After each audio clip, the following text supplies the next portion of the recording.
ang napunduhan atong 2023. So ilahang monitoring nga period kay 2024. So atong karon nga tuig 2025 atong June ang amo arag yung na-endorse sulod sa 82 ka associations kay 15 ra gyud ka buok among gi-endorse for additional grant. 15 ra ka buok kay although ganahan may nga i-endorse tanan pero kay dili pod may magpakaulaw og endorse sa mga dili angayan i-endorse. Kay ulaw pud sa mo ang part kanu i-endorse na mo sila kay once nga magpadala mig endorsement dito sa region, ang taga-region mo baba po dire. Kanas Ma'am Trisha ning baba na dire kay nag-validate po dito sa Balue og sa dikan mig Balue og Pantawragat actually ay hamin anhi. Kay nag-validate po siya dito sa katong mga gipang-endorse na mo sa region.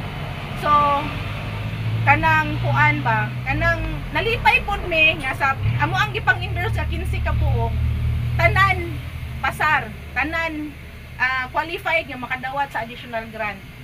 Kay nadunggan mo gud namo sa ubang mga province na sila gipang-endorse dito nga wala gipasar.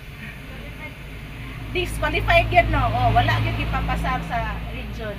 So dire sa kuan, dire pa lang sa level na mudaan dili gyud pod mi mo endorse. Although gusto na mo nga endorse tanan kay magulo kay tuno nga itito din pulo ra ay pulo 15 day sorry. So 15 day ka associations ra. Imagine na pila ka percent itito ug ang 15 pila ka percent ra ng 15 wala ra kaabot 20%. No? Nga amo ang na-endorse dito. Murag ulang kayo sa amo ang level ba. Muna ko ni sang ginang oy tarungan yung nag-organize sa inyong mga association ha daghan tag ma-endorse dito para additional grant. Munang pasensya na po sa inyong pindiyog makasab-an mo kay syempre ako man po mo kuan sa ila ha.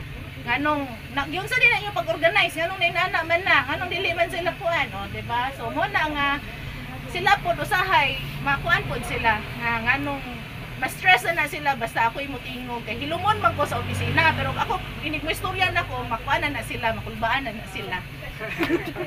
Char.